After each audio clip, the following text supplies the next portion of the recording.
I go by JusMe, spoken word entertainer, JusMe.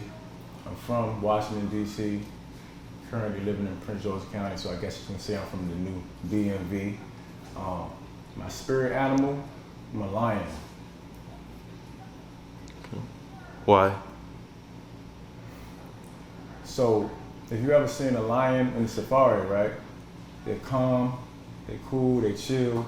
And when it's time to eat, they come with a force that it's come out of nowhere. You know what I mean? Like I hunt. I'm always hunting. But if you see me I'm a real calm spirit. I'm a quiet, humble person.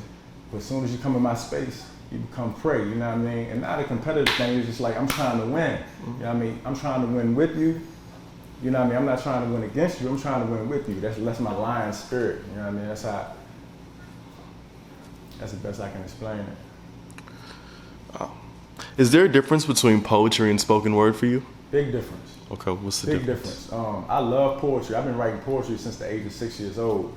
And in high school, I found a love for spoken word, like the live. I always loved hip hop, so the poetry is, I'm real big on the lyrics. I love lyrics. I love metaphors. I love similes, man. I love the way you can play with words, like how you can say a poem and somebody else can say a poem about the same exact thing in a different way, use different words, different metaphors. That's the beauty of poetry and the art. But the art of spoken word, being able to deliver those words, being able to, and so my writing process is, when I write, I memorize everything. I never want to read off anything when I'm performing. Reason being is because once I memorize it, I memorize the poem, then I become the poem. And when I become the poem, I'm able to take you where I want to take you with that poem. So I'm trying to put you in a place right now with the inflection in my voice, the energy I give, you know, like that's what I feel spoken word is. Like I want to take you through that imagery to that place that I want you to go. Like I control through my words when it's spoken word. But poetry, like anybody can write a poem, you know, but the art of spoken word, man, it's something different, man. It's a different animal. Like being able to like inspire and motivate people, because people, there's a lot of poets that write some beautiful things and it never comes off the way the way the artist wants it to if you let them read it.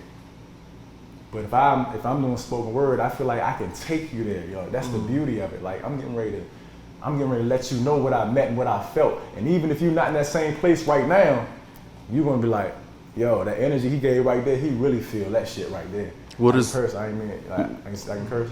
All right, cool. What is the mental headspace that you have to get yourself in order to be able to deliver at the level in which you intend? So I'm an empath, right?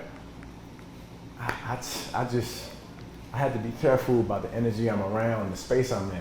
So I'm an empath. So, and it's crazy, like some of my best performances came from hurt.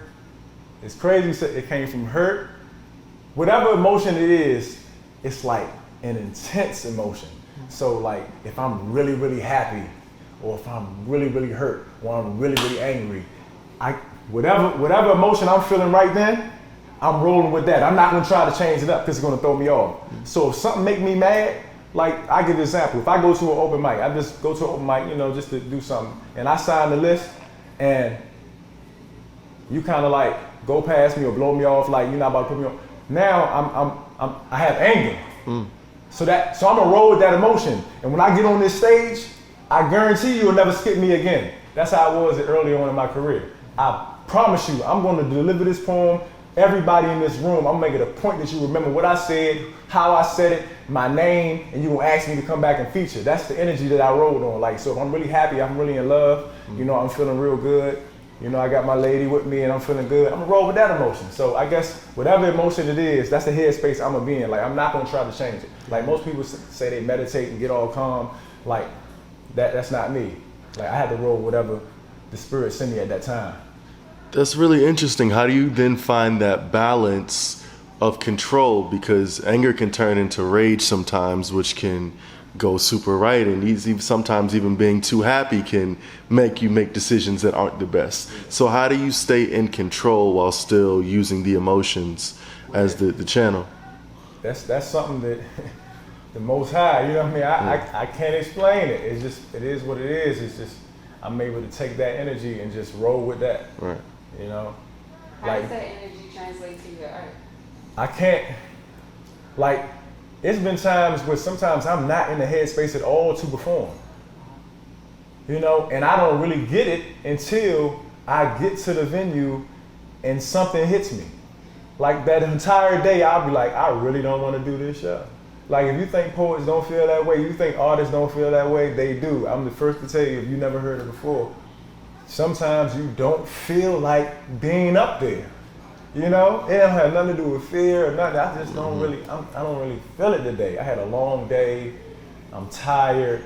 With something, like I may come to the venue and I might see Lucky or I might see Orville, you know, people that I came up in this business with, and they might remind me of something that happened, and it make me, you know, make me feel good. Something come over my spirit, and I'll be like, I'm ready now. Let's go. Let's go. I don't know what it is. It's like getting ready for a football, basketball game or something, I guess. Sure. What were some of your early pieces about? Like what inspired those? So I used to write a lot of, early on, it was all about love poems because I started writing poetry, me and a friend of mine, to get girls. I mean, that's what it was, like, oh, look, this works. Let's write this for the girls. And then I started writing poems for friends who were trying to make up with their girlfriends. And then you were the ghostwriter. Yeah. So then I started writing like about social issues. Like that's all I wrote about. It's my first book, straight to the point. I had poems in there titled "Fuck College," you know what I mean, things like that, like stuff that I was feeling at that moment. Like I don't even feel that way about it. I had Message to My Peeps. I had a poem called "Freedom." Like that's everything I wrote about. And then people start, I guess, noticing me for my love poems. But my love poems are not the typical novel, happy ending poems. Like I don't sit down to write just to write. I write everything that I've either experienced or saw somebody experience or what I'm trying, where I aspire to be. You know what I mean? Like I got a poem titled "Who Am I?" and I said I write poems about love that I'm trying to get to. You know what I mean? Like, so I had somebody ask me, yo, why do you always write these poems? Where these type of men at? I was like, you ever thought that the type of men I'm writing about are hiding behind the mistakes that I'm presenting right now? Mm-hmm. You know, do you ever think, I mean, because I understand everybody's waiting for the happy ending, the Black Queen and all this, whatever, but you ever thought that this poem or this haiku I put out is the mistake? Mm-hmm. And how does that space feel for you, being that kind of honest about the mistakes you've made as a man? It's an outlet, and I'm glad God blessed me with this gift because it's like my therapy. Like I need this. Like it's almost like looking in the mirror and telling myself what I need to hear. You know, like, look, like I got a poem where I say, I point fingers at mirrors when it's time to blame. I sometimes feel ashamed, and I wonder if they notice. Every time I touch the stage, that I'm just a flawed human in the form of a poet. You know what I mean? It's like sometimes people think, oh, poetry, he's writing about all this stuff. Where's that type of guy at? Like, you sure you want this type of guy? Right. I mean, I understand, like, you falling for the JusMe words, but you really want to know Cedric? You know what I mean? You really want to know. And then it's like breaking down the that guy barrier. who needs therapy, you know what I'm saying? You know, I say in the poem, I said, I need therapy. You know what I'm saying? So I need therapy, so I write thoroughly. I'm an introvert inside of a crowd trying to get through. I write poems about love I'm trying to get to. You see what I'm saying? Like, do you really want to know this guy? Yeah, do you really want to break down that barrier? Yeah. Do you really want to see what's past the stage? JusMe and Cedric. And then it's like, is it really two different people? It's not, it's all me. It's not really like two different, it's me, but JusMe is the person, because I'm like really shy. Like I'm a shy person. Like I clam up in front of crowds. Like I can get on stage because the stage is almost like I'm by myself. It's a world away. You know what I mean? Like, but like if you invite me out to a party or something, I'll like kind of sit there, and I really got to get the character to like go and introduce myself to people. So I got to like transform into this just me dude, just to interact with people and be like, oh, he's so lively, he's so cool, and I'll be like, the set just want to leave right now. I just want to go home. I just want to go home. You know what I mean? I just want to get out of here. So it's like, how do you find the safe space to be just me and to need to go home and be alone or to sit with your thoughts? How do you create that kind of space for yourself as an artist? I spend a lot of time alone. You know, a lot of people say their circle is small. Yeah, it's true to me. My circle is small, so I'm an empath, so I make sure whoever I surround myself with coming with positive energy, good energy.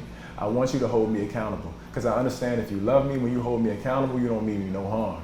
It's not out of malice. Like, you want me to grow, you want me to be better, so I need people like that in my space. I don't want nobody to yes man none of the bullshit that I do, because I do bullshit.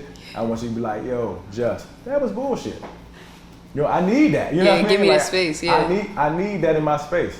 You know, so that's how I get through. Like, poetry, like I'm always able to go back to the words. Like, sometimes I'll be in the house and I just spit something that I wrote, and it's like therapy. Like, with this whole COVID-19 right now and the quarantine and like spending so much time alone, even though I like being alone.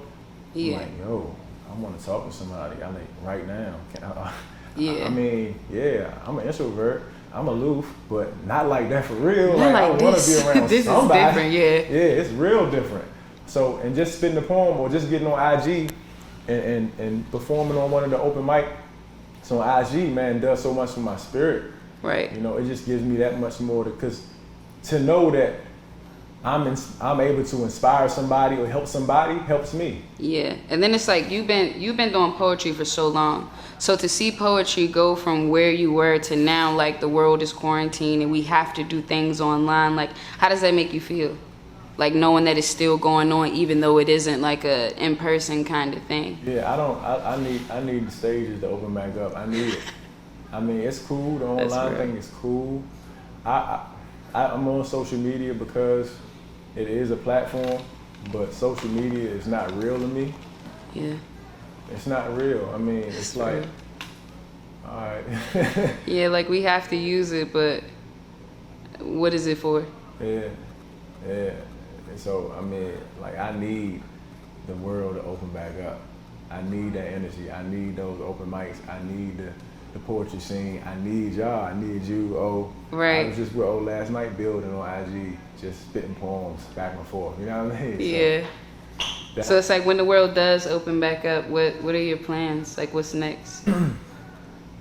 I'm not going to tell myself no anymore. Because this has been really eye-opening as far as like not being able to do something. If the world opens up right now, we lost 3 months of your life, you'll never get that back. You'll never get that 3 months old. You'll never get it back. And I know a lot of y'all in the room are really, really young, but you'll never get that time back. It's gone. That 3 months is gone. Whatever you had planned to do, whatever vacation, whatever you were going to do, whoever you want to hook up with. Like, I had 2 close homeboys die like 5 months apart. One of my homeboys died in November, and another one of my homeboys we just buried, he died from coronavirus. So it's like, to see that, like, we don't have that much time here. Like, you want to write that book, you better write it. Get the writing. Like, when you called me, Yeah.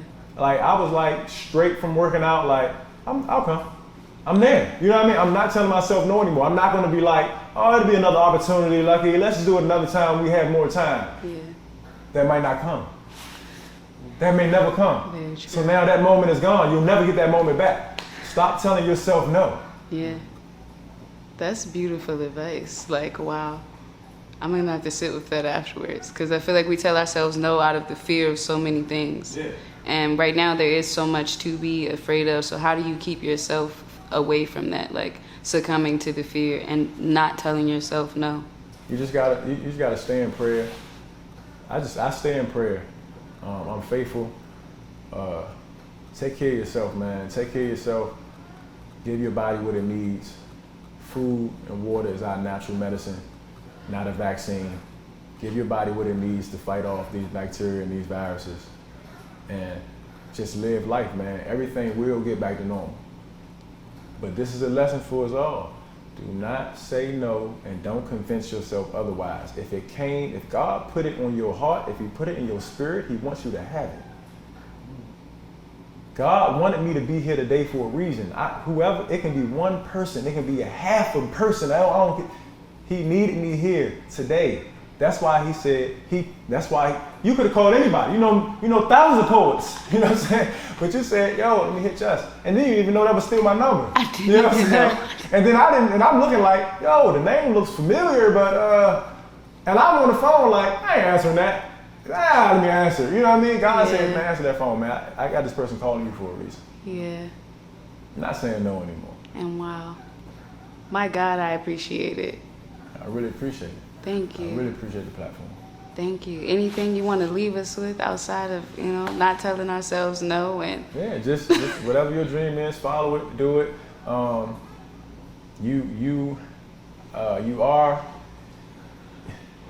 You know how Orwell said this the other night. He said it's okay to celebrate somebody before they're famous. yeah. You know what I mean? Celebrate people. Celebrate your friends. Support your friends. Support your friends to the point where it's not support anymore. You actually like genuinely dig what they doing and be like, yo, I want that. Yeah. You know what I'm saying? I need that. You know what I mean? Like those are your friends. People aren't who they are until they are who they are.